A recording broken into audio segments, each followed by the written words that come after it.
There are dire warnings that New South Wales will be hit by increasingly extreme weather. 2015 was the hottest year since climate records began. Figures show this July was the single hottest month in recorded history. Australia sweltered through its hottest spring on record. Climate change is now affecting every country on every continent. It's the rate that's of great concern. And what do you put that rate down to? Oh, it's human activity. We have everything we need. Some still doubt that we have the will to act, but I say the will to act is itself a renewable resource. Hello and welcome to Climactic, a podcast on the Climactic Collective, a group of independent podcasters from across the range of the climate communities of Australia and New Zealand. Every week on Climactic, rain or shine, we either produce or feature an episode of a climate-engaged podcast. This could be from one of the shows on the Climactic Collective or beyond, and you'll always find a link to the show we're featuring at the top of the show notes. My name is Mark, and I'm the publisher of the Climactic Collective and of this show. And if you ever have any questions, I'm always reachable at hello@climactic.fm. I'm in Tamaki Makaurau, Auckland, New Zealand, Aotearoa, and I pay my respects to the iwi of Tamaki Makaurau and acknowledge their shared sovereignty over this land, as enshrined in Te Tiriti, the Treaty of Waitangi. On today's episode, I'm bringing you a skill share from the Scottish Communities Climate Action Network, which is a group of people from across Scotland who are pooling their efforts and talking about how climate change is affecting their local communities and what those communities can do about it. There's been many great skill shares from the group in the last few weeks and months, and today's is probably not the best, but it does feature me talking about climactic, and so I thought it was appropriate to share it with you today. But if you do enjoy this, and enjoy the Scottish accent, which who doesn't, then I highly recommend checking out Scottish Communities Climate Action Network on YouTube, or through their website, scottishcommunitiescan.org.uk. The talk I'm sharing with you today is the story of climactic, but also some of our learnings and mistakes, how we formed a network, and what we do as a network together. 2022 is going to be an amazing year for Climactic. There's some exciting new seasons and brand new shows coming up. And if you ever want to be involved in it, in climate-engaged storytelling and audio, please reach out to us at hello@climactic.fm. That's how many recent guests have come to be on our shows, how people have launched shows on the network, and there's going to be some pretty awesome success stories for people from putting themselves out there for the first time on a podcast and seeing really cool things grow from there. So I hope you enjoyed this. If you have any questions, please don't hesitate to reach out. So wherever you are, I hope you're safe and happy and that your new year is starting well. Cheers.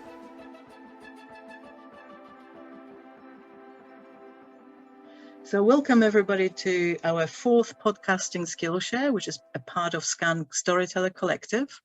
And for those of you who don't know, SCAN stands for Scottish Communities Climate Action Network, which is supporting community-led action to address climate and nature emergency and work for a just, thriving and resilient Scotland.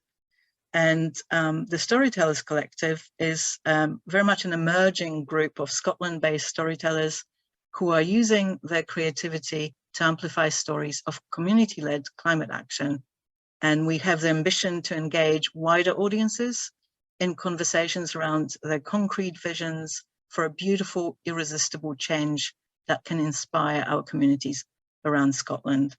And we have a 1000 Better Stories podcast and story blog, and we welcome contributions to those in a variety of story formats from anybody that wants to do it.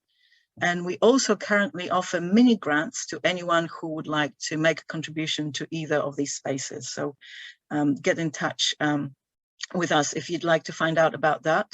And all the information's on SCAN Storyteller Collective page, and you can get in touch with us through SCAN Storyweaver email on stories@scottishcommunitiescan.org. And we thought these podcasting skill shares would be a great idea to connect anybody who's involved in audio storytelling and interested in audio storytelling around community climate action and justice in Scotland. And we also run longer workshops on storytelling for social change in a variety of formats. So look out for these on our Eventbrite. But that's the formalities over, and I'm very excited today to welcome our visitor from Down Under, Mark Spencer of Climactic Collective, which is a podcasting network for and by climate community in Australia and New Zealand. And he's going to talk to us about his journey from a podcaster to a network builder, and perhaps give us a little bit of inspiration for something that we might be able to create here in Scotland. So something up for discussion. So I'm just going to hand over to you, Mark, and you probably want to start your screen sharing. Thank you very much, Casca. So straight away, apologies for anyone expecting a lovely Australian or Kiwi accent. Sorry to be a disappointment in that regard. I am an American Kiwi or a Yankee Kiwi. I've lived here most of my life, so I'm a Kiwi by nature, if not by accent or any of that stuff. I'm just going to make this nice and big and start with a splash page. So hugely excited that you guys are on, that there's this group of people over there in Scotland that are engaged with audio storytelling, that are also climate engaged, and you see an intersection between those two spaces. God, how times have changed. Like a few years ago, it was like maybe anyone will disagree with me, in which case that'll be a good thing. But I found it really hard to find any podcasts that were talking about climate in a consistent way. You'd, of course, I looked, right? So I'm a podcast super fan. I've had headphones on my ears, on my head since I was 12 years old, and you just never see me without headphones on. And I was getting quite concerned about climate change about 5 years ago. I just moved to Melbourne, Australia. I'd been an English teacher in China for a couple of years before that, and I'd kind of seen firsthand ecological devastation. The city I was in China was highly polluted. It had about 5 or 6 coal-powered power plants in the city itself. You never saw the blue sky. Everything was covered in coal dust. It was very much like the UK 100 years ago. You know, you could see the moths changing color in front of your eyes. So when I got to Melbourne, I was like, okay, good. Things are okay over here now. The sky is blue. The air is sweet. And then I was starting to talk to people, and they said, you know, that it's not just, you know, local environmental destruction or climate change it's scary, right? It's the macro level. And you're not safe here in Australia. And in fact, in Australia, you're one of the biggest petro states in the world, and you're contributing to this and that. And I started to get freaked out and wanted to learn more. So I could find one-offs or individual episodes from BBC shows or, you know, podcasts from the States that were about climate, but never about what I could do, never about what was relevant to me, and never about sort of sustaining my own action. That when I went along to my first protest, or, you know, talked to my first activists and became friends with them and took part in what they were doing, there was nothing that was kind of chicken soup for the climate activist soul. And it was nothing our stories told at our level to a fellow audience. So I thought I might be able to do something about that. Maybe I could create the show I want to hear. So I got together with someone else that I met online. I was in Melbourne, he was in regional Australia, and we started interviewing local people who were climate engaged.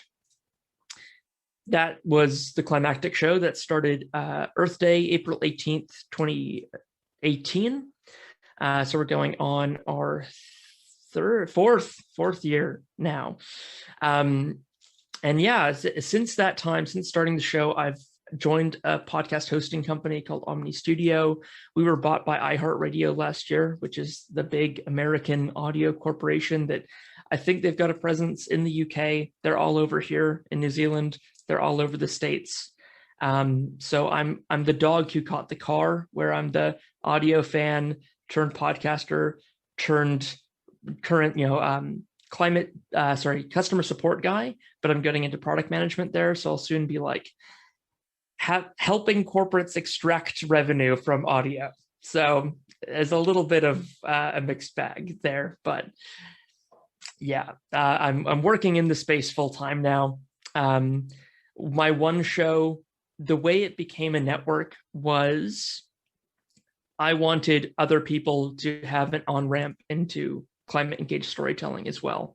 If somebody wanted to tell a single story, if they wanted to have one interview with someone in their local community, I thought through my show, which you can see is down here, through this one little show, this could be a platform for other people.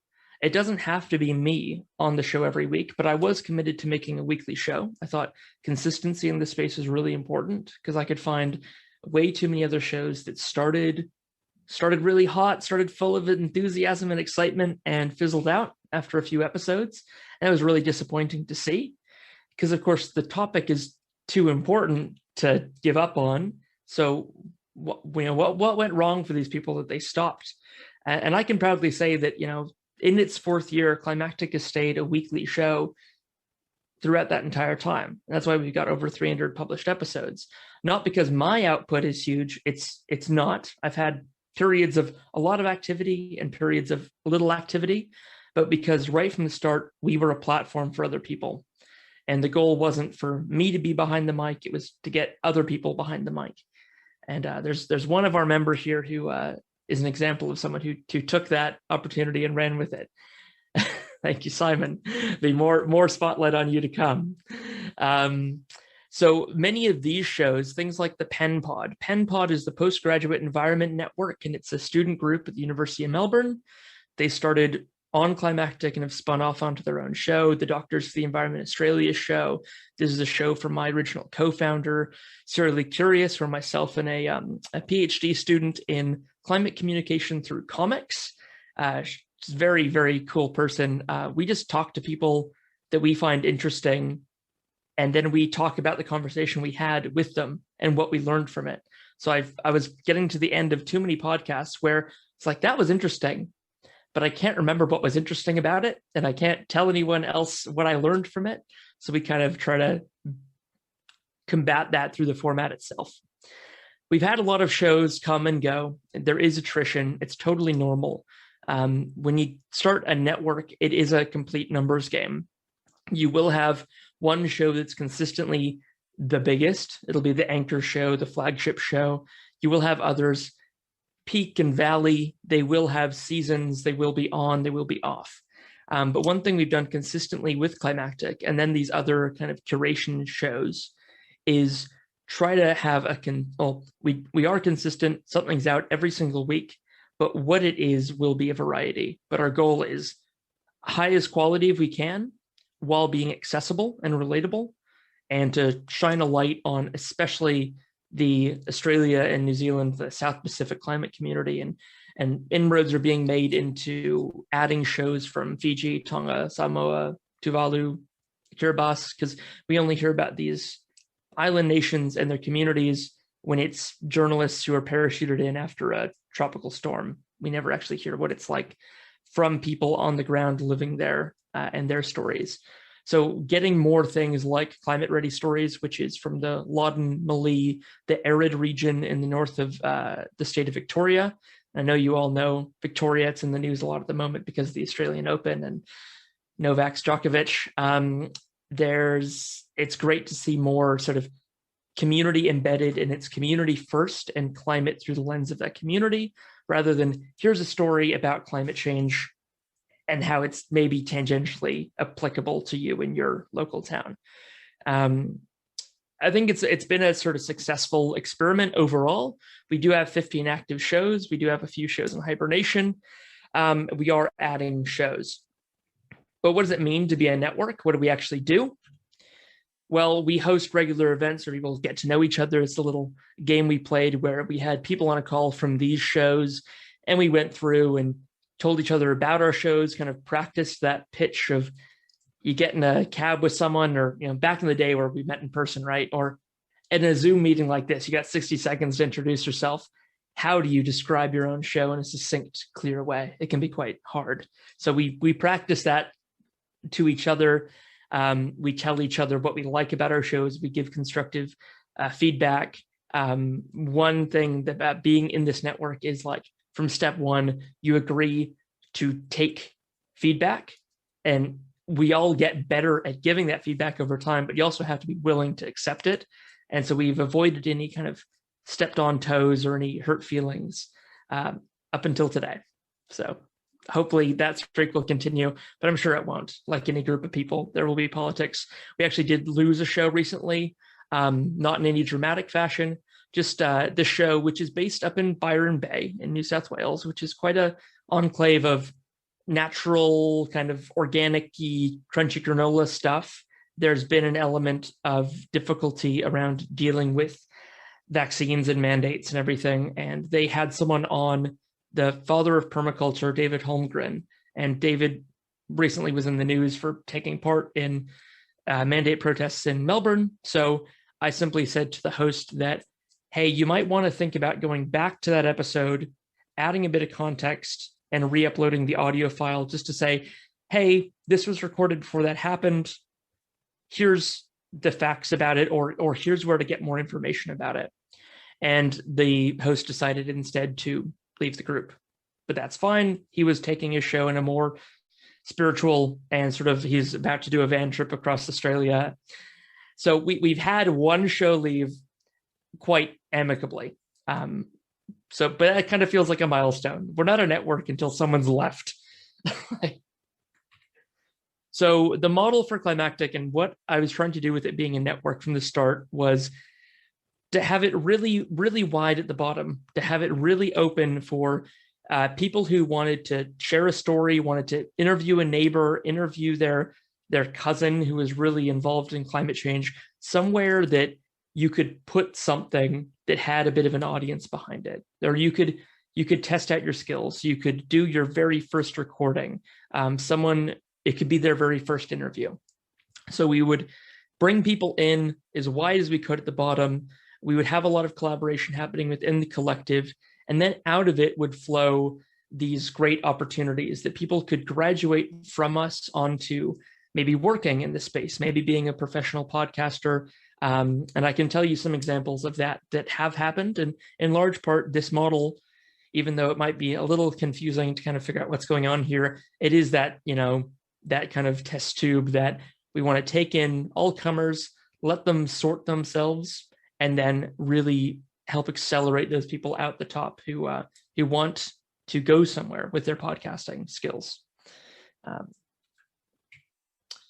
That's a lot of text, so I'm going to really, really skip through it. But it's been a real journey of trying to develop what the identity of the collective is, what the network is, and I've tried to make it as collaborative with members as possible.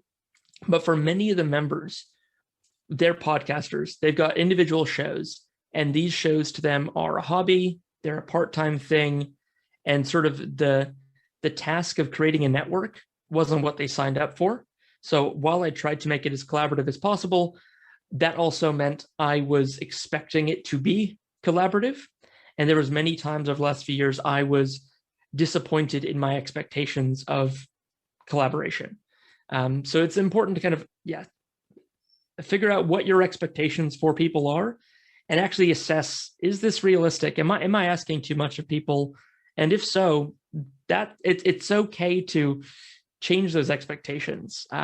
Sure, it's a great ideal having this super collaborative, co-created network, but that's not the reality for people who are doing full-time jobs, doing a podcast on the side. Most of our members have kids as well, their parents, they also volunteer. These are all really good people. So asking them to do even more than that in a space like digital audio and podcasting, which many of whom it's like Greek, it's new to them. It's not the water they've been swimming in since they were 12. So I should have, in hindsight, done a lot less of this and a lot more a sentence. We're a podcast collective that are independent shows that everyone owns their own show, and we focus on the Australian and New Zealand climate community. That's what I didn't know to say 3 years ago, but that's where I've got to now. Of course, there are many environmental groups out there, and more every single day. Everyone kind of sees their own response to the climate crisis being, I should start a group. That's cool. I like how many groups we are getting out there. I did that as well. In hindsight, though, I absolutely would have joined a group instead of creating my own. I absolutely would have loved to find a podcast network that had an interest in being climate engaged, and I could have just created a show on their network and spent a lot less time pulling my hair out and figuring out how to do all this stuff from scratch by myself while trying to make it collaborative. So there's a lot of groups out there, and they all have storytelling needs, and they all have messages to share, and is kind of creating your own podcast and then going to them and asking them to collaborate with you when they don't know how. Maybe is that the best way, or is it instead going to a UK structural engineers and say, hey, you've got expertise, you've got talent. Some of you are very good at speaking. Others, we're going to have to spend some time with you, but that's okay. Let's create a show with you. I can bring these skills in that I'm interested in audio and I'm going to learn things and learn as you go. And they're not, but they're going to provide the stories and the talent, and you're not going to have to reach out to people and book people and explain to them what you're doing every single time. So there's a constellation of groups out there, and you can become their comms person. And again, Simon, I might pick on you later for how you actually did that in practical terms. So here's our constellation of groups and partners within Australia. This is our old logo when I was in Australia and we were all just Australian shows. We have our big NGOs here, our Australian Youth Climate Coalition, our forgotten Beyond Zero Emissions, Market Forces, all these groups that we've got, podcast networks, podcast networks and production houses that were our friends that we would do projects with, volunteer orgs. I was talking to Casca before about Climate for Change, and that's coming to Scotland, which is great. I was just at an event with Katarina Gaita, who was the founder of Climate for Change just a few years ago. And, as soon as I was telling everyone and their dog about the climactic show and the network I was building. And, we, to this day, are just waiting for them to start a podcast that we're going to be able to host for free and give a bunch of feedback and help and assistance to. But they also haven't had that person or those right people step up and say, I can do that. And so in hindsight, maybe I should have done that. We work with, my employer, Omni Studio. We use Canva a lot and have a good relationship with them because the technical lead of Canva, I'm sure a lot of you know of or maybe use Canva yourselves. It's Photoshop for design idiots like me. It makes it really easy. The technical lead of Canva is the co-founder with his wife of a site called Share Waste, and it got started in Sydney, but I think it's worldwide. It wouldn't surprise me at all if you guys have Share Waste locations in Scotland, and it's just a way of putting your name and on a pin on the map to say, I can take your food scraps because I got worm farms or chickens, or I can give food scraps, and yeah, that can happen. So Canva has a cool kind of thread to it, and they were one of my first interviews. And then, tech things like Podpage. So I'll show you in a bit the Climactic website and how it looks more complicated and technical than it is. And I've built everything to be just as simple as possible. So one person who's not a web developer, not a technical person like myself, can keep up with a network of over a dozen shows. These are the ways we kind of encourage membership, people who are part of the collective to help each other. We're trying to leverage a tool called Podchaser, which is basically IMDb for podcasts. It's a way of having credits of your show, who's appeared on it, on which particular episodes. So it's a great way of, I've already said his name, so I'll use him as an example. Say you're doing some research on David Holmgren and you want to know what he's said before on various podcasts to see his evolution into someone who attends anti-vax rallies. You can easily track down, as long as the podcasts have said, yes, David Holmgren was on this episode, you can then find every episode of every podcast that David Holmgren's been on. And to use a positive example, there's some comedians or some celebrities I follow that I want to listen to the podcasts that they're on, and I might not know the podcast, but I know them, and I can go to this site and see, okay, where have they been? All the rest is pretty simple stuff. We use Slack for our communications. We have collaborated on projects, which I'll talk about shortly. We do guest on each other's shows. If you need to be off for a week and you have a consistent schedule and you don't want to disappoint your listeners and you don't want to rerun an old episode of yours, you can grab an episode of someone else's show and have a guest episode from them. It exposes your audience to their show. It shows your audience you're part of a network and it's beyond just the one show. You get a break. Everyone wins. You can do that whether you're in a network or not, of course. It's really well received to reach out to a show and say, hey, I want to have a break. Can I run one of your episodes? And 9 times out of 10, they'll say yes. We use a bunch of tools. I don't need to get into it. This is an old slides I had prepared for the network themselves to show them what they had available to them. If there's any questions about any of those at the end or anything technical, feel free to email me. I will share my email address at the end of this. So that's what climactic is in a nutshell, or that was the intention of it. And after these next few slides, which I'll fly through and will be in questions in just about 3 to 5 minutes. So feel free now to start jotting down any questions you want to ask or popping them in the chat.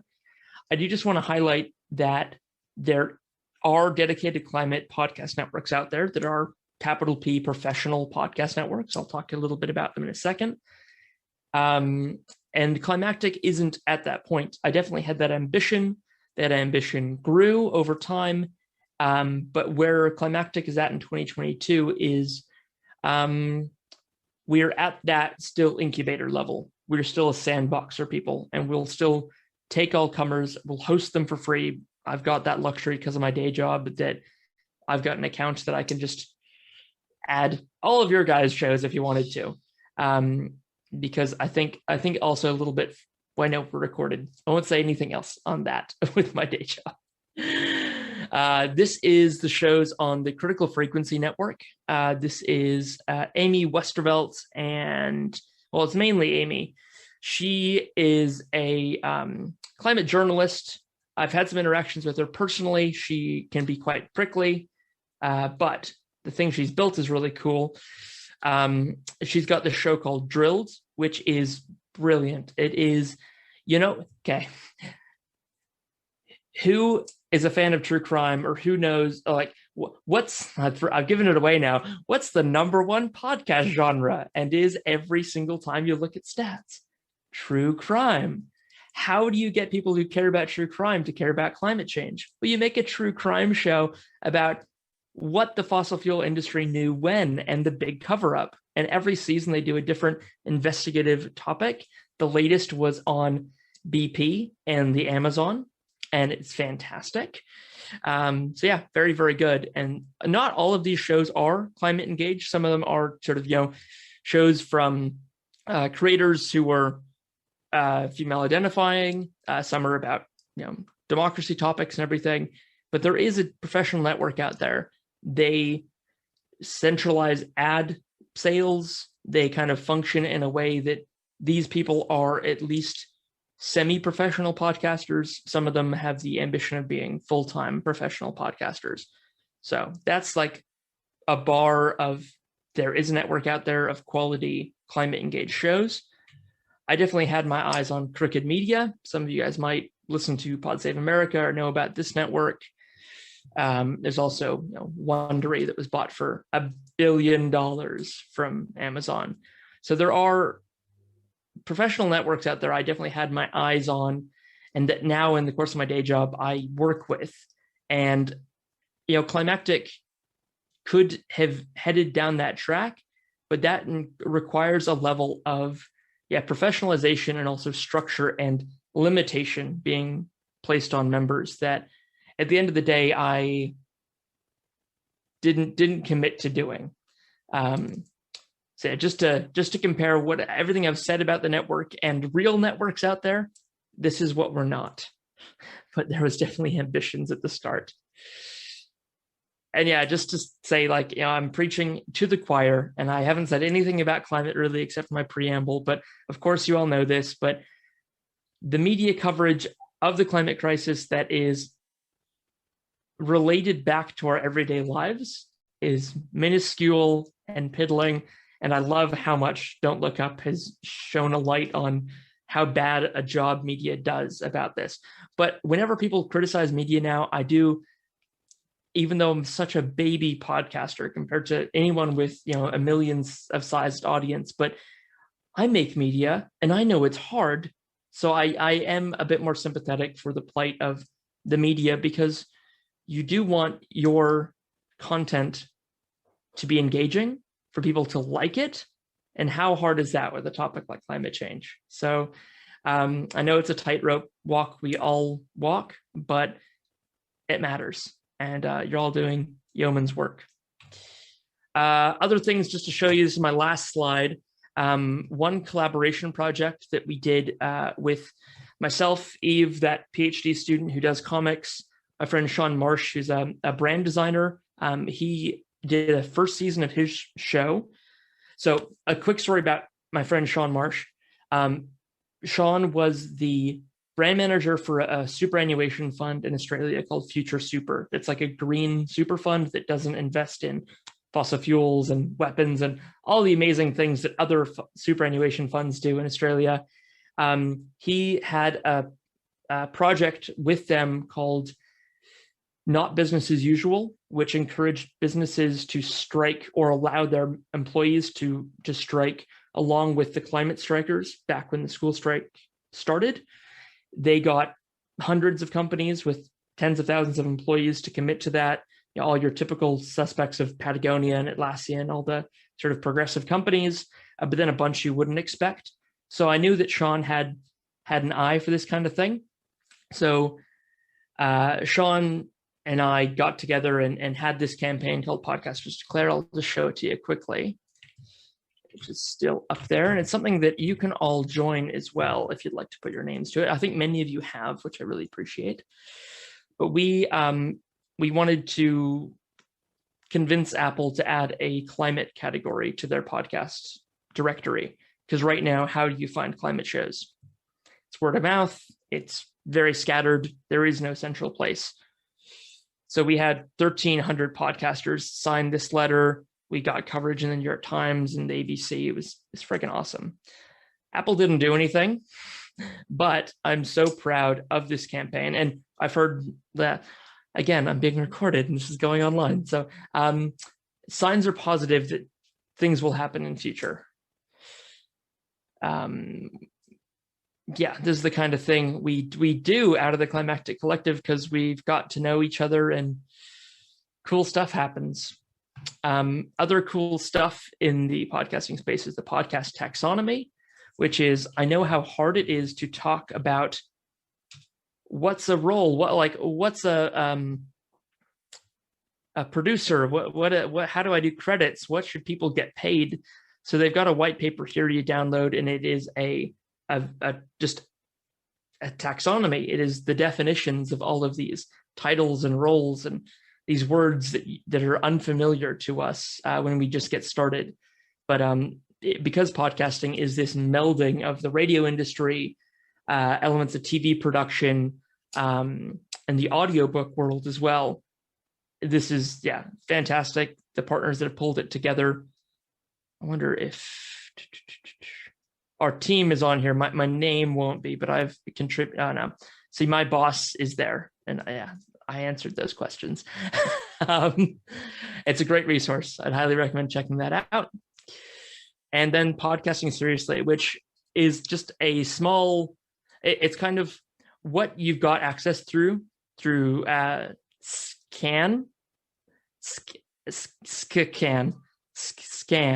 What the amazing thing that Cass has pulled together. Yeah. Thank you. Yes. SCAN.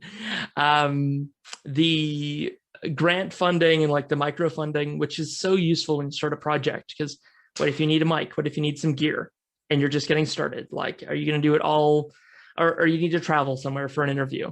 The Podcasting Seriously Fund has helped really deserving, really great shows pay for entry to awards, which can be expensive, and basically help.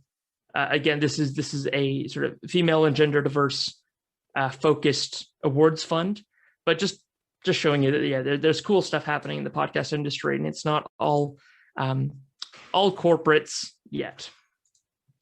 That's the end of my slides. I hope that order made any sense, and I'm super happy to answer any questions about what a podcast network is, or what it can be, or how to join one, or why you should. So yeah, happy to throw over to you guys for questions, and I'll stop talking for a second. Thanks, Mark. That was amazing, and there's so much stuff in there to explore. Possibly not enough time today. Does anybody have any questions for Mark? I might start by asking, is there any mistakes that you might have made that you would recommend as to, something that to avoid, missteps, or maybe positive steps? Yeah, tons and tons. I'm not sure how to avoid burnout. I definitely have hit burnout a few times. I'm glad that it's been recoverable from each time. I'm super privileged though. I have had a job where I could work from home throughout the pandemic. Before the pandemic, I had jobs that were paying the bills, so I could do this stuff in my free time. I had free time, didn't have kids, wasn't caring for anyone else, all these various things. But the best advice I probably got at the start was find out what speed you can go and travel at that speed. Don't compare yourself to other people. Don't try to go as fast as you can at all possible moments. And yeah, just if you can avoid burnout, do, because it's not productive at all. I think the times I've been on a sprint and feeling really good very quickly give way to feelings of having to keep up, and you get speed wobbles, and oh my God, if I don't finish work and then do this edit for 3 hours, which is such an intense process, as you all know, audio editing, to do it well is a 100% focus job. And if you do it for longer than an hour, your brain's a puddle. Doing that and edit after work every day, 5 days a week, and then interviews on the weekends and scheduling. And if you find yourself doing something that's unsustainable, well, take warning signs earlier than I did if you want to learn from my mistakes. Because it doesn't actually get you ahead. It's reread The Tortoise and the Hare. Emma. Thank you. Thanks, Mark. I have 2 questions, if that's okay. The first one is, what are your thoughts on video podcasts versus audio podcasts? And the second one is about gear and equipment, and if there's particular microphones you would recommend, maybe like a starter kit type thing. Yeah. Super quick answers to both of those, and great questions. Video podcasts, I love them. The recording tools are getting way better. One of the tools we use is Riverside.fm, which is basically Zoom, but it does, it's basically the recording, the way it does the recordings is much better. It records your local audio and your guests' local audio. It doesn't record this signal that's going sent across back and forth. It's independent of a bad internet connection, and it also records the video. So I haven't done anything with it yet myself. A couple of shows I produce want to do video this coming season, so it's definitely something worth looking at. And if you enjoy doing it, excellent. But also, if you are filled with dread at the thought of having to produce video or be recorded yourself, don't do it. Do it if you want to, and it's not exactly it's still very much a small subset of podcast listening is video podcasts over audio podcasts. So well worth experimenting with. And then gear, don't spend too much money if you're just getting started.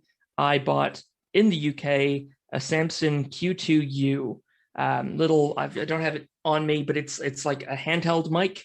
It's got an XLR and a USB port on it, so you can plug it into your computer and use it fine for this. You can plug it into a Zoom handheld recorder, or any other type of recorder if you're out in the field. They are less than 100 pounds, comes with a little tripod. It was the best birthday present my wife's ever got me. Yeah.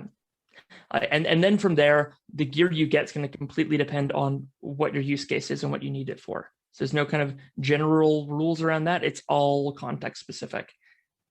Thank you very much. Yes, Hazel. I absolutely love the presentation, and I'm really inspired. I wish that I could be part of something like that and have that kind of community among makers. And I wanted to ask you about if you had any tips for building community with your listeners, because one thing that I struggle with sometimes is just getting responses from people 100%. who don't want to post on social media. Like, I'm constantly like tweeting or saying, you get in touch with the show, tell me what you think, putting out question tweets, and people don't, I know people are listening to the show and people tell me sometimes when I see them locally, but I'd love to have more of a community from my listeners. So yeah. Question back to you while you got your mic on. Have you ever interacted with the podcast you listen to? No, I never do. I don't even leave reviews. So it is a small subset of people who are going to do that, because there's more friction to do that than posting on a Facebook post or anything like that. Because what are you doing when you listen to podcasts? Other things. What do you have to do to reach out to that podcast? It's 100% focus. It's the active task, and you're driving your car. You're not going to remember to do it later. So the good news is things are changing a little bit. Facebook is getting podcasts on it, so you can actually have people commenting in line at specific timestamps. I know that Facebook is a terrible platform and so many people are getting off it, and I wish I could. So that's not a silver bullet. Some concrete advice is don't just tell people that they can reach out to you. As soon as someone does, or even if you kind of have to semi-fake it at the start, like having a friend do it or something, read out an email you got. Talk about an interaction you had with a listener on the show. Until it becomes, and until you introduce a little bit of fear of missing out, or, oh, people are doing this. I'm listening to a show. I love it. I feel like a fan. These other people are interacting with Hazel, though. They're bigger fans than me. I want to show her that I'm as big a fan as these people. You kind of have to hijack people's limbic systems, or whatever the part of the brain is that, wants to feel part of the community and is scared of missing out on, because right now they're getting as much Hazel attention as anyone else, because you're not saying anyone else's name on the show, and no one else, you're not singling anyone out. And unfortunately, to get people to want that, you're going to need to show people that you will do that, if that makes sense. Can I just jump in quickly as well? Because the reason I am a contributor to Climactic, and I've made 8 episodes over about 3 years for Mark. The reason I did that is because I listened to 4 or 5 episodes, and Mark in my ear, whilst on a walk through the park, said, if you've got a climate story to tell, this platform is for you. It's your platform. And although he was like, he didn't say you have to be in Australia, and I was like, screw it, I'll try. I could do an episode. So, and I think it's also making it really accessible. So, again, Mark will say on a show, if we'd love to hear what you're up to, send us a voice note. Send us a message on Facebook. Facebook Messenger. Send us a voice note. And again, it's like really quick and easy and simple. And he's telling you that having just played you 2 or 3 other people's voice notes that might only be a minute or 2 long, but they're just little snippets of, we're working on this campaign here, and suddenly it feels like a community, and it's dead easy to join it and be part of that. And to get those first couple, you have to pull people kicking and screaming to do it. As soon as I was actively reaching out to people being like, hey, you're promoting this event, please send me a voice message saying this Facebook post that you've just posted, because I want to get more of that texture, more people's voices on the show. I literally went around to someone's house and held my phone in front of them to get them to say the words, because people are also just like, no one else is trying to give them that platform. So it's a new thing for a lot of people. Hazel, you're a fan of probably many podcasts, but you might not be part of the community of any because you've never sent a message. Like, it's hard, right? It's hard to get you to do it the first time. Katie has been waiting patiently with her hand up. Thank you so much for that, Katie. No problem. I really hope my internet holds up. If not, I can just type it in the chat. Thank you so much, Mark. I found this really, really interesting and really useful. I'm curious to know, you mentioned that you guys within the collective provide feedback on each other's work, which I think is something I would find really useful. And I'm just curious to know, in really practical terms, how do you go about that? What is the format for those sessions? At what stage in the production process does that happen? And yeah, how do you decide whose work is up for feedback this week or this month or whatever? We've tried a few different formats, and it's sort of, I would love to have said we've picked a format, we stuck with it, and through consistency, it's become a normal thing. Unfortunately, it's happened in fits and starts. Definitely the intention was for it to be that way. So I'm going to change my avoid burnout suggestion to instead practice consistency and, plant seeds and just keep watering them until they grow. Don't expect results overnight when you try something new, because we haven't done that. And so we've given people feedback at the ideas stage and helping them, pick guests and decide on topics and decide on interview questions. That's just been through Slack, just back and forth on text. We've also had listening sessions where we will listen to an edit. Whenever anyone has a comment, we'll pause that audio and we'll talk about it, what people are hearing, how they think it could be improved, what they're feeling at the time. And the biggest kind of format suggestion or advice is, it's such a simple, basic thing, but the feedback sandwich or the compliment sandwich of don't do more than one negative in a row, do a positive, a negative, a positive, because when you've spent hours on something sitting alone in a room, you feel intensely vulnerable when other people are listening to it and you're actively asking for their critique. So we've got people that are very aware of and generous about that. But I've just taken that to heart as soon as I heard that and saw it used in practice is a compliment sandwich methodology when doing any kind of feedback. And I would love to have a better answer for how we've done it because we've just tried a few different ways and something I need to restart again this year. Thank you very much for the question. No, that's really useful. Thank you. Pleasure. Okay, maybe one more very quick question. I do have a question, but it might not be a quick one. So I'll expect Mark to keep it brief. It's slightly kind of playing devil's advocate as well, but I'm curious to know why you think podcasting is a good medium for this stuff. Because it's something I wonder. I mean, I love working in audio. I listen to a lot of podcasts myself, but actually I don't know that many people who do. So yeah, I'm just curious to know what you think about that. Great question. The quick answer is, compared to any other form of mass media, podcasting is the smallest, although in any given year, I'm not sure if magazine distribution is maybe dropped below podcasting. But what I've seen since falling in love with the medium, honestly, 20 years ago, is every year is podcasting's biggest year. Every day people form a new kind of audio habit. Thank you, true crime, for being a gateway drug for so many people for that reason alone. And for this particular type of content, we've seen how the most successful ever climate anything media has so far been a movie about a comet that doesn't say climate once.